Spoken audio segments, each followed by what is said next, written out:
அனைவருக்கும் வணக்கம் friends. KL winning tips 3 PM Karunya draw number 696 சனிக்கிழமை. ஸோ 8/3/2025 கெஸிங் என்னென்னு வைப்போம். Daily chart, month chart, week chart அப்படின்னு 3 ஆப்ஷனாக பிரிச்சுருக்கேன். இதில் 3 ஆப்ஷனில் வர ட்ராக்கில் என்னென்ன அப்படிங்கிற ஆப்ஷன் சொல்கிறேன். அதுக்கு முன்னாடி நேற்று ஒரு ரிவ்யூ சொன்ன பார்த்தோன்னா உங்களுக்கு தெரியும், கம்பல்சரி 2 9 வரும். அது 2 9னால 2 எதோ இடத்துல வந்துடும் அப்படின்னா, அதேமாதிரி பி போர்டில் 2 வந்துச்சு. ஆனால் எதோ இடத்துல 2 இறங்கி ஆகணும், அதுமாதிரி தான் கான்செப்ட் வந்துச்சு. சி போர்டில் 7 6 இம்பார்ட்டனாக ஃபஸ்ட்டு கொடுத்தேன். அந்த 6 பவராக மாறுந்து நீங்கள் நிறைய யோசிச்சு தான் பார்க்க மாட்டேது பார்த்தா. ஏன்னா இந்த கான்செப்ட் தான் கொடுத்துருந்தேன், இந்த 1க்கு இந்த 6க்கு இது இப்படி இந்த கான்செப்ட்டு. ஆனால் அதை பவராக கொடுத்துருக்காங்க. அதுக்கும் உள் நம்பர் போனாலும் அது 6 தான் இருக்குது. ஸோ அதனால் 6 ஸ்ட்ராங் பண்ணி பார்த்தா அது பவராக இருக்குது. ஸோ இன்றைக்கான கெஸ்ஸிங்ஸில் என்ன ஆப்ஷன் இருக்குதுன்னு பாருங்கள். உங்களுக்கு இதில் ப்ளஸ் பாயிண்ட் இருக்கா அப்படின்னு பார்த்துட்டு பிடிச்சிருந்தா அந்த ப்ளஸ் பாயிண்ட்ஸ் நோட் பண்ணுங்கள். ஸோ வீக்லி சார்ட்டோட ஃபஸ்ட் ஆப்ஷன் கூட என்ன வருதுன்னா, இந்த 4க்கு இந்த செட் நம்பர் 4, இந்த 9க்கு இந்த செட் நம்பர் 9, இப்போ இந்த 2க்கு செட் நம்பர் அப்படியே 2 ஆடுவானா அப்படிங்கிற கான்செப்டை சி போர்டில் 2 ஆடுவானா 3வது ஆடும்போது, அல்லது 7 அப்படிங்கிற கான்செப்டை காட்டுறாங்க. ஸோ 2 மட்டும் எழுதிட்டேன். 7 சப்போஸ் தேவைப்படுது, 7 தேவைப்படுதுன்னா 7ங்கிற கான்செப்ட் இருந்தால் எடுத்துக்கங்க. ஸோ இப்படி ஒரு கான்செப்ட்டு. அடுத்தது இப்போ என்ன பண்ணுறேன்னா, இந்த கான்செப்டில் உங்களுக்கு இந்த 1க்கு 6, 9க்கு 4 கொடுத்தா 3வது ஆட்டம் ஆடலை, அது 4வது ஆட்டத்தில் ஆடுவான்னா அதேமாரி ஆடலாம். கரெக்டுங்களா? இதை பார்த்தீங்கன்னா ஒரு பாயிண்ட்ஸ் எக்ஸ்ட்ரா கிடைக்கிறதுக்கு நல்ல வாய்ப்பாக இருக்கும். இப்போ இதே கான்செப்ட் தான் நல்லா பார்த்தா உங்களுக்கு புரியும்.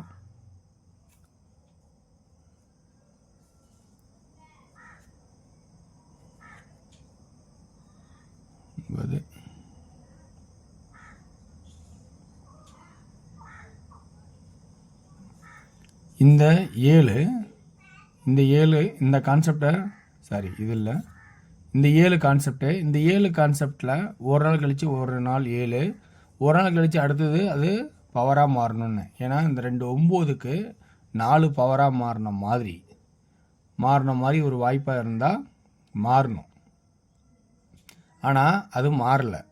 அப்படிங்கும்போது என்ன கான்செப்ட்னா, இதனோட கான்செப்டில் நல்லா பார்த்தா புரியும். 9 ஒரு நாள் கழிச்சு 9, ஒரு நாள் கழிச்சு பவரு 7, ஒரு நாள் கழிச்சு 7, ஒரு நாள் கழிச்சு 7க்கு ஆடில் பவரு இன்றைக்கி அடித்த மாதிரி ஒரு கான்செப்டாக இருந்தால், இந்த 4 ஒரு நாள்ட்டு 4, ஒரு நாள்ட்டு 4க்கு பவர் வரணும். ஆனால் வரல அப்படின்னா அந்த பவர் இன்றைக்கி 9 இங்கே வருமா பாருங்கள், வாய்ப்பு இருக்கா அப்படிங்கிறது பாருங்கள். இது ஒரு கான்செப்டுங்களா? அடுத்தது இந்த 4க்கு இங்கே பவர் அப்படின்னா, ஒரு நாள் கழித்து இந்த 4க்கு இங்கே அப்படியே 4 அடிச்சிருக்கான். அப்படிங்கும்போது பவரு ஸ்ட்ரெயிட்டு இந்த 1 ஏ போர்டுக்கு ஜம்ப் ஆகிற மாதிரியான வாய்ப்பாகவும் போகுது.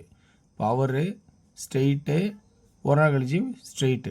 ஏன்னா இந்த மந்த் சார்ட்டை பார்த்தா புரியும் உங்களுக்கு. 1 ஏ போர்டு 1 1. ஸோ அப்போ 1 அப்படிங்கிற ஆப்ஷன் ஏ போர்டில் வர மாதிரி இருக்குது. 1ங்கிற ஆப்ஷனுக்கு வாய்ப்பு இருக்கா பாருங்கள். அது இல்லாமல் 2 7 2 0, அப்போ டபுள்ஸுக்கான வாய்ப்பு எதுவும் இருக்கா அப்படிங்கிறத கொஞ்சம் கவனித்து பாருங்கள். ஸோ இப்படி ஒரு வாய்ப்பாகும். அப்படி இல்லை அப்படின்னா மிக முக்கியமான ஒரு ஆட்டமாக சொல்கிறேன்னு நினச்சின்னா, இப்போ தான் அதிகபட்சம் முக்கியமான ஒரு ஆட்டமாக இருக்கும். இந்த XYZ ABCயில் இந்த எக்ஸ் போர்டு 7 இங்கே பவராக வந்திருக்கு, இந்த 6 இங்கே பவராக வந்திருக்கு, இந்த 7 அதுதான் சொன்னேன் பவராக வந்தால் இந்த 2க்கும் சான்சஸ் இருக்கா அப்படிங்கிறது பாருங்கள். அப்படி இல்லைன்னா 7 தான் வருமா அப்படிங்கிறது யோசிக்கிறது தான். இந்த 2 இங்கேயும் மேட்ச் ஆகுது, இங்கேயும் மேட்ச் ஆகுது, இங்கேயும் மேட்ச் ஆகுது. அதிகபட்சம் சி போர்டு 2ஆக மேட்ச் ஆகிறனால சப்போர்ட்டுக்கு 7 இருக்கான்னு பாருங்கன்னு சொல்கிறேன். இது ஒரு கான்செப்ட்டு. ஸோ அதே தான் இந்த கான்செப்ட்லேயே தான் இன்னொரு நம்பர் அடிச்சிருக்கான். இப்போ வந்து எக்ஸ் வந்து சி போர்டில் போன மாதிரி அடுத்தது நம்ம என்ன பார்க்க போகிறோம்னா, நம்ம இந்த ஒய் போர்டு வந்து ஏ போர்டில் பார்க்கணும். இந்த 4க்கு இங்கே பவரு, இந்த 3க்கு இங்கே பவரு, இந்த 8 இப்போ என்ன மாறும், 3ஆக மாறுமா, 2 2 3ன்னு அடிப்பான், அல்லது 1ன்னு இறக்குனா இந்த கான்செப்ட் வரும். அதாவது 4க்கு பவர், ஒரு ஆட்டம் ஸ்ட்ரெயிட், ஒரு ஆட்டம் பவரு, ஒரு ஆட்டம் கழிச்சு பவரு, ஒரு ஆட்டம் கழிச்சு ஸ்ட்ரெயிட்டு. ஸோ இப்படி எது வாய்ப்பு இருக்கா அப்படிங்கிறதுல ஒரு 3ங்கிற வாய்ப்பும் காட்டுறேன். அப்போ உங்களுக்கு என்ன கான்செப்ட் புரியுதுன்னா, ஏ போர்டில் 1 அண்டு 3ங்கிற ஒரு கான்செப்டாகவும், அல்லது 2 2 2 3வது 2 7ஆக மாறினால், அப்படியே உங்களுக்கு ஐடியா இருந்தால் 7ஆ, அல்லது இல்லை 3வது 8ஆக வச்சுட்டா என்ன பண்ணுறது அப்படிங்கிற ஒரு கான்செப்ட் இருந்தால் 3ஆ 8ஆ அல்லது இல்லை 7ஆ அப்படிங்கிற ஒரு கான்செப்டை இந்த இடத்துல காட்டுறேன். ஓகேங்களா. பி போர்டை பொறுத்த வரைக்கும் சென்ட்ரல் போர்டில் என்னென்ன கெஸ்ஸிங்ஸ்னா உங்களுக்கு 3 2 1 எல்லோரும் யோசிப்பீங்க. அது பவராக மாறினா அதிகபட்சம் 6ஆக தான் மாறணும். அப்படி கான்செப்டை உங்களுக்கு இருக்கா பாருங்கள். ஸோ இது எனக்கு தெரிஞ்ச ட்ராக்கில் இருக்கிற ஆப்ஷன்ஸ் கொடுத்துருக்கேன். இதில் ப்ளஸ் பாயிண்ட் இருக்குதா அப்படிங்கிறத கொஞ்சம் கவனித்து நீங்களும் பாருங்கள். இல்லை ப்ளஸ் பாயிண்ட் இல்லைன்னா தவிர்க்கிறது ரொம்ப ரொம்ப நல்லது. ஸோ எப்பயுமே நீங்கள் எடுக்கிற கெஸ்ஸிங் தான் ஃபஸ்ட்டு இம்பார்ட்டன்ட் கொடுக்கணும். என்னோடய கெஸ்ஸிங் செகண்ட் ஆப்ஷனாக கூட வச்சுக்கிங்க. ஏன்னா மிக மிக கவனமாக இருக்கிறது என்னென்னா, தெரிஞ்ச மாதிரி எல்லாமே ஆடுறதோட தெரிஞ்சதுக்கப்புறம் ஒரு 4 2 3 விளையாண்டாவே வின்னிங் வரதுக்கான அதிகபட்ச வாய்ப்பாக இருக்கும். ஸோ ஒன்லி ஃபார் கேரளா மாநிலம் மட்டும், அதர் ஸ்டேட் எங்கேயும் செல்லாது. ஓகேங்களா. ஓகே வியூவர்ஸ், இன்றைக்கி ஏ போர்டில் 1 3 8, சி போர்டில் 2 9 7, பி போர்டில் 6. அப்போ இன்றைக்கான ஆப்ஷன்ஸ் பார்த்திங்கன்னா உங்களுக்கு 2Dயில் எப்படி ஆடலான்னா 12, அதாவது ஏசியே ரொம்ப டார்கெட் பண்ணுறேன்.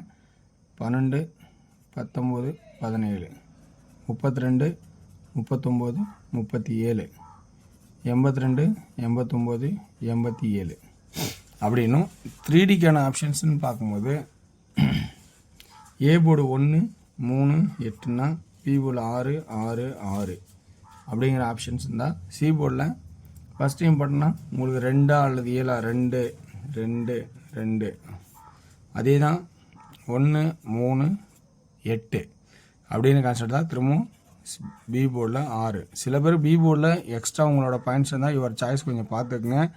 ஸோ ஏன்னா இந்த இடத்துல எனக்கு தெரிஞ்சிருக்கேன் 6ன்னு கொடுத்துருக்கேன். 9 9 9 அதே கான்செப்ட்டு 1 3 8, சி போர்டு பி போர்டில் 6 6 6, மிச்சம் இருக்கிற சி போர்டு 7 7 7. இதான் எனக்கு தெரிஞ்ச ட்ராக்கில் இருக்கிற ஆப்ஷன்ஸ். இந்த ட்ராக்கில் இன்றைக்கி இருக்கிற ஆப்ஷன்ஸ் உங்களுக்கு ப்ளஸ் பாயிண்ட் இருக்கா பாருங்கள். ஏசி மேட்ச் ஆதா இல்லை உங்களுக்கு எது மேட்ச் ஆதோ அதை மட்டும் வாய்ப்பு இருந்தால் எடுத்துக்கோங்க. ஸோ இல்லை அப்படின்னா விட்டு தவிர்க்கிறது ரொம்ப நல்லது. ஸோ வீக் சார்ட் பிரகாரம் பார்த்தா 4க்கு 4, 9க்கு 9, 2க்கு 2 அல்லது பவர் அப்படிங்கிற ஆப்ஷன் 2ம் பவரும் 2 சான்ஸ் பண்ணியிருக்கேன். 9ஓட கெஸ்ஸிங்ஸ் எப்படி வந்துச்சுன்னு சொன்னால் பாருங்கள், இந்த 7 1 7 1 அந்த 7 ஆடாமல் அந்த 7க்கு பவராக 2 ஆடி இருக்கான். அதே கான்செப்டில் 4 1 4 1 4 பவர் அடிக்கணும். அடிக்காத பட்சத்தில் இழுத்து விட்டால் இப்போ 9 வரதுக்கான வாய்ப்பு. ஸோ வெற்றி பெற வாழ்த்துக்கள், வெற்றி நிச்சயம். மற்றும் நாளை ஒரு சிறப்பான விஷயம் சந்திப்போம். நன்றி, வணக்கம்.